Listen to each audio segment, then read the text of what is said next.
said in Democracy in Union, Democracy Through Unions, the internal constitutions of unions are all based on the principle of government of the people, by the people, for the people.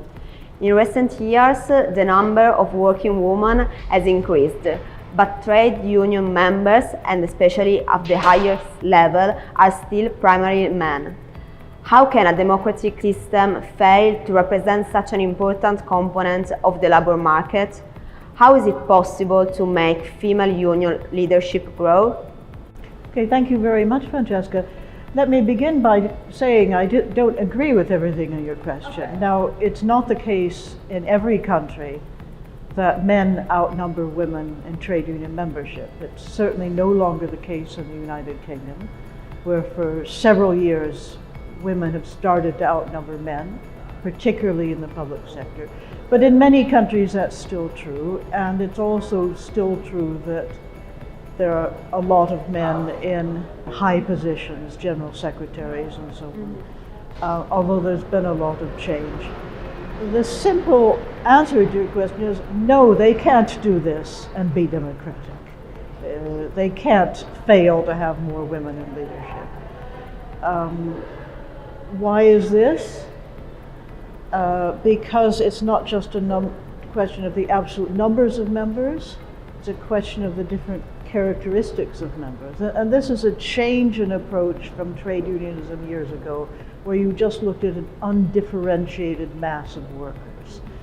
Today you realize you have to represent young workers, ethnic minority workers, women workers, because only they can fully understand the needs and the circumstances of those workers. Other workers can be in solidarity with them, and that's necessary. Other workers can help them, but you do need to have the representation of those workers to be truly democratic.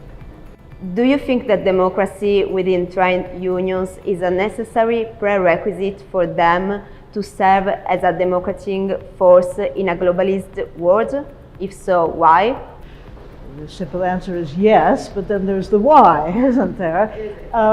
Yes, because although in a short term, you could run a trade union that's not democratic. And in the past, in many countries, trade unions were dominated by a small group of male leaders. But the world is more complex now, and trade unions are losing influence, losing power.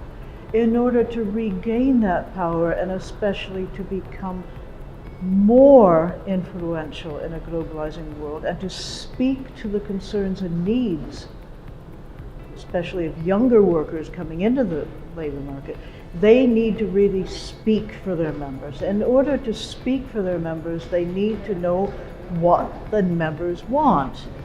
And in any major conflicts, the members need to be involved. They need to be engaged. So we have what we call now the organizing model. You don't just sit back as a member and let others do things for you. You have to be mobilized and engaged, and only that way can, in the long term, can trade unions meet their goals.